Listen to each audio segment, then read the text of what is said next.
দুই দিন আগেই খবর হয় বলিউডের বহুল চর্চিত তারকা যুগল অর্জুন কাপুর ও মালাইকা আরোরার সম্পর্ক ভেঙে গেছে।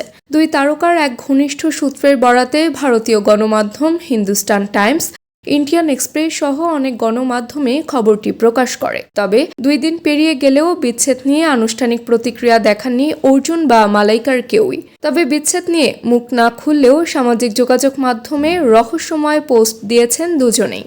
বিচ্ছেদের গুঞ্জনের মধ্যে গতকাল ইনস্টাগ্রামে অর্জুন কাপুর লিখেছেন, আমাদের বেছে নেয়ার জন্য 2টি দিক রয়েছে।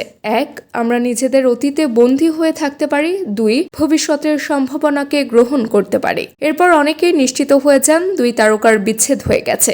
অর্জুনের অনেক ভক্ত অনুসারী নিজেদের মতো করে অভিনেতার এই মন্তব্যের ব্যাখ্যা দিয়েছেন।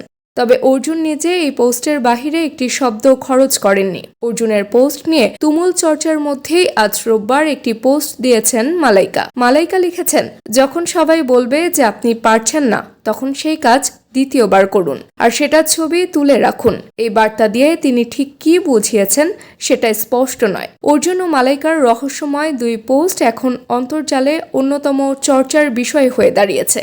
অর্জুন মালাইকার সম্পর্কের বয়স প্রায় 6। 2018 সালে মালাইকার 45তম জন্মদিনে নিজের প্রেমের কথা আনুষ্ঠানিকভাবে জানিয়েছিলেন মালাইকা ও অর্জুন। আরবাজ খানের সঙ্গে বিচ্ছেদের পর 12 বছরের ছোট অর্জুন কাপুরের সঙ্গে ডেট শুরু করেন মালাইকা আরোরা। অসময়ে এই সম্পর্ক নিয়ে বহু জল ঘোলা হলেও থামানো যায়নি তাদের প্রেম কাহিনীকে। তবে সাম্প্রতিক সময়ে প্রায় তাদের বিচ্ছেদের গুঞ্জন মাথাচাড়া দিয়ে উঠেছে। গুঞ্জন আছে, বয়সে বড় এক সন্তানের মাকে নিজের বৌমা বানাতে রাজি নন অর্জুন কাপুরের বাবা Boney Kapoor. News desk, team entertainment.